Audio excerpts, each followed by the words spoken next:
নমস্কার, জয় মাতারা। আমি অ্যাস্ট্রো হিমাংশু ভাগ্যের দুয়ার থেকে আপনাদেরকে জানাই আন্তরিক শুভেচ্ছা, ভালোবাসা। আজ আমি যে প্রেডিকশানটি করতে চলেছি, জাতকেরা হলে ডান হাতটিকে দেখুন এবং জাতিকারা হলে বাঁ হাতটিকে দেখুন।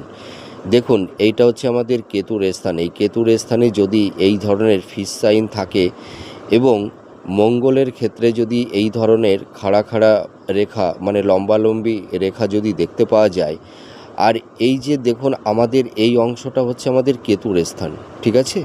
এই কেতুর স্থানে যদি হৃদয় রেখা আর ভাগ্যরেখা আর হচ্ছে মস্তিষ্ক রেখা, এই তিনটি রেখা দ্বারা যদি এইখানে এনসাইন তৈরি হয়, তাহলে এরা ভীষণ সৎ এবং ধার্মিক, ন্যায়পরায়ণ, এদের মধ্যে আধ্যাত্ম চেতনা থাকে। এছাড়া দেখা যায় এরা এদের জীবনের সৎ কর্মের দ্বারা, এদের ট্যালেন্ট, প্রতিভা, মেধার মাধ্যমে এরা জীবনে প্রচুর আয় উন্নতি করতে পারে এবং এরা প্রচুর ধন সম্পদ, অর্থের মালিক হতে পারে।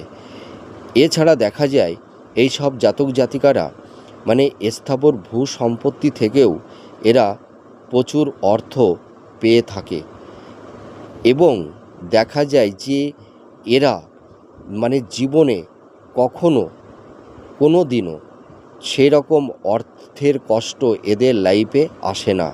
এরা খুব লাক্সারিয়াসভাবে জীবনযাপন করতে পারে।